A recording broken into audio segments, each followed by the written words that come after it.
Welcome back to the Stephen Knight Show. Adam, how's the weather in DC? The weather in DC is perfect right now. We're in the 80s, but it's like windy, so we get a nice breeze. Yeah, I mean, it's going to be 90 later this week, so it won't last long, but it's been pretty Yeah, good. same here. We had high 80s and 90s this week, but the weekend was beautiful. Weekend was beautiful. Nice. Yeah. Perfect. All right, so I'll let you all take it away with movie reviews.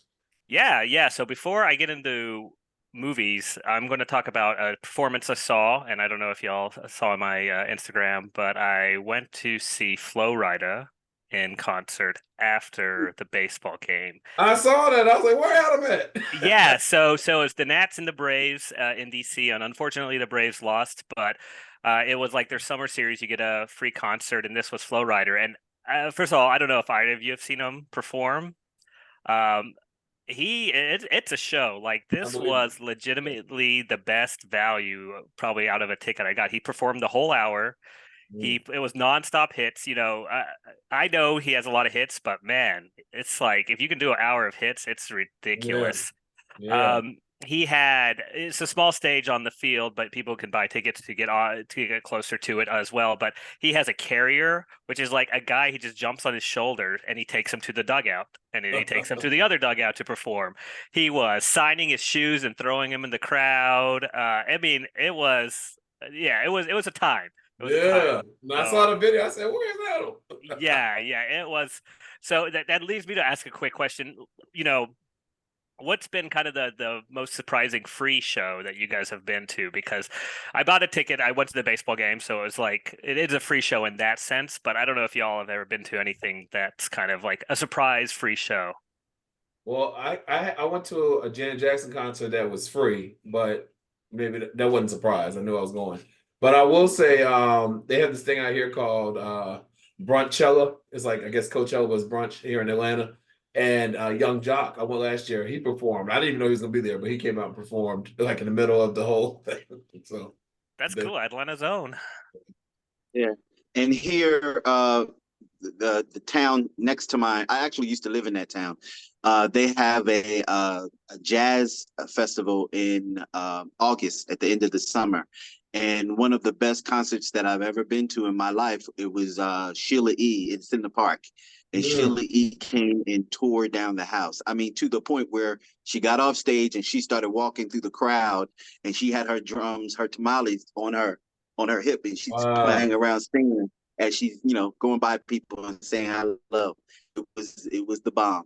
wow, that's dope. That's awesome. Yeah. So check out those free shows if anyone can. But let me kick it off with movies. And I saw a couple of things since the holiday. The first one was Furiosa. This is the Mad Max movie. Came out over Memorial Day weekend. Follows the story of Furiosa. If you've seen Mad Max Fury Road, this is a prequel. It's kind of her upbringing and her story of how she became who she was. Starring Anna de Armas and no, not Anna de Armas. Sorry, I can't remember her name, but it stars her and Chris Hemsworth, and Chris Hemsworth kind of plays the villainous character in the movie. But it's a fun movie. So if you've read any movie reports, the box office is struggling right now. We're not hitting the same as we did with Barbenheimer. Furiosa was supposed to take us out of there, but this was a fun watch in the theater. It's not as good as Fury Road, but you get a lot of cool scenes, a lot of sets. It's filmed out in the desert. You get a lot more lore built around the world. So if you remember Fury Road, you hear about Gastown and Bullet Farm. You get to see those actually in this movie and kind of get a little dip into the world. So I loved it. I think it's a fun movie. It's not a perfect movie, but if you're looking for kind of one of those summer blockbuster movies, go to the theater, see this because you won't be disappointed. And Nice. then what I saw on the small screen on Netflix was a movie that just came out called Hitman, and this stars Glenn Powell as it's kind of based on a true guy, but he's a college teacher that moonlights as like a tech guy that becomes a fake hitman. And so for the New Mm. Orleans PD, they set up these things where people want to hire a hitman, and they go in and they record these people, and then they arrest them for attempting to wanting to kill whoever they want to kill. So he kind of transforms from this like geeky, boring professor guy, and he starts creating an identity with his hitman personas, and he researches the people, and he has costumes and everything like that, and it follows the path of him going along this route until he meets a woman who is thinking about getting rid of her husband, and he wants to stop her, and then it turns into a relationship that kind of takes us along that journey there.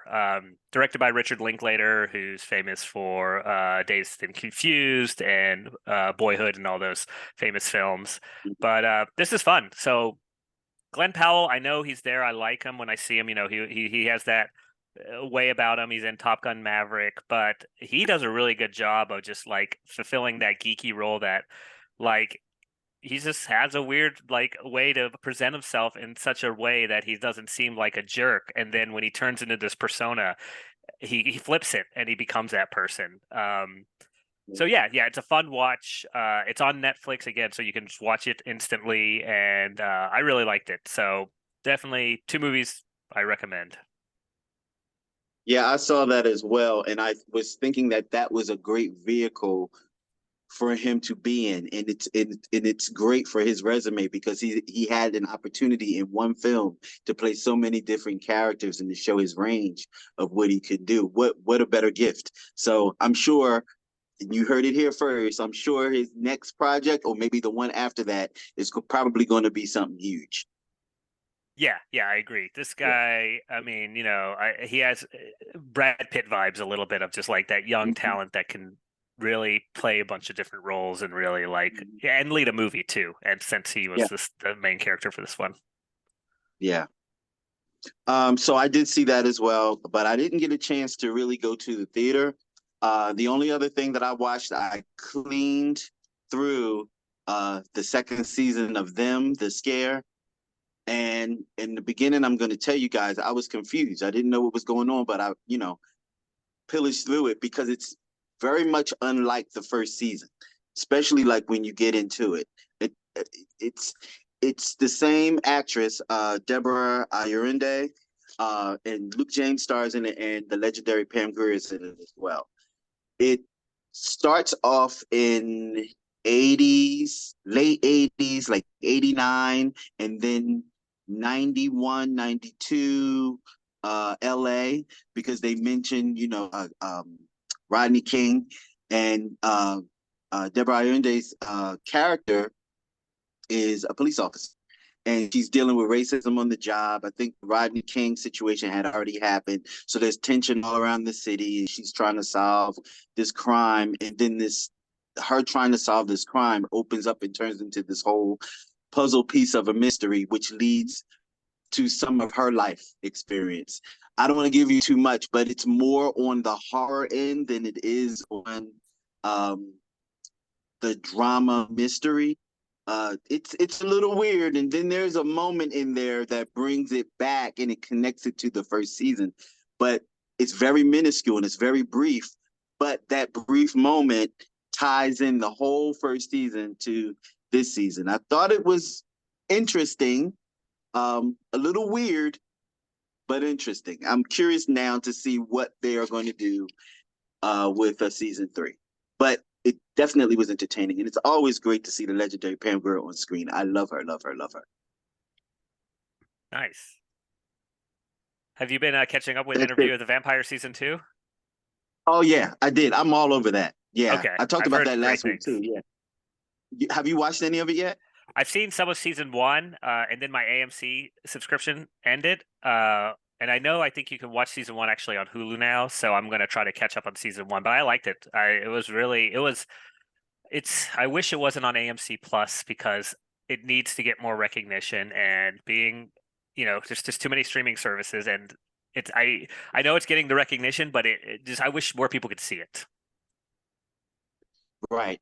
And the thing for me, I know from watching it, and we've made films, we know how much money goes into making films. And you can watch this and understand that there's a lot of money being put into the production of these series, especially one like that. If you just do makeup alone, the special effects alone, just that. We're not talking about sets. We're not talking about period clothing. You look at the clothing. You have to look at the vehicles on the street. You have to look at the sets. Like all that stuff costs money, and I look at how expensive it is, and then like I'm crossing my fingers every time I watch it, because how many series do we get caught up into and then they get canceled because of the budget? They can't keep up with the cost of it. So I'm a little afraid, but it is so good. It is so good.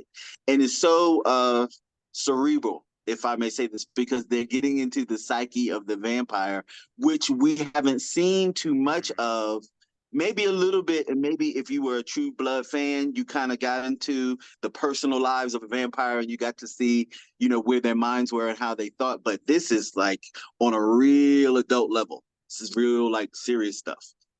So yeah, I'm gonna keep my fingers crossed, and I hope that they can endure. Yeah.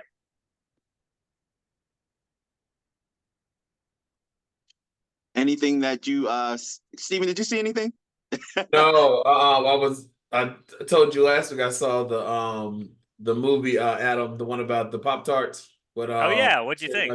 I thought it was funny. I thought it Really? was yeah. It was I just didn't. so many like, just like they threw in different kind of jokes that are from the past and kind of are relevant to today. I thought it was funny. I was watching with someone, they were asleep, and I was like this. I thought it was That's funny. nice of you. Yeah. Again, it wasn't an I mean, offensive. I wouldn't buy a ticket to go see it, but it was good for Yeah, them. I mean, the favorite scene was the Mad Men scene to me because I've seen the show. They did the insurrection. I was cracking Oh up. gosh, yeah. They had some fun, some fun stuff. You're right. And Hugh Grant's always a pleasure. Oh So. yeah, it was good. But no, I didn't see anything new. Anything coming down the pipeline? Well, a couple things. I still want to see Kingdom of the Planet of the Apes, and hopefully I'll see that before it leaves the theaters, or I'll just watch it on streaming. I know we're in that age of streaming where Fall Guy, the movie that was supposed to be like the big hit in May, is already on streaming. So it's a weird world we're in right now with theaters. But Inside Out 2 comes out. I liked the first one. It was very enjoyable. Now the character is a teenager, and they've added a few more emotions. So I think it'll be a fun watch. And Pixar usually hits them out of the park. But those are the main ones. What about you, Chike? The only thing really on my list is the Deadpool movie. I haven't been to the theater in a minute, so I probably will go to the theater to see that.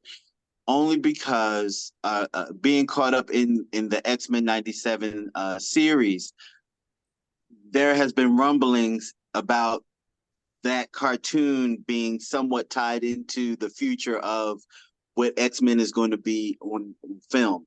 And so I want to see what the link is going to be and what they're going to feature in this film that's going to tie it in. Because if you remember, there was a lot of moving around on the schedule with that film. And now that I know a little better, they were moving it around because they wanted the series, the animated series, to come out prior to the film. And I want to know why. Like, I'm sure there's going to be a tell in there, maybe an after credit something, or something in the movie is going to link to the series. Yeah. Yeah, that makes sense. One thing, I mean, you say this about Disney, is they know how to kind of structure a release calendar because they may put out a lot of duds from here and there, but yeah, they know what they're going to do to connect things.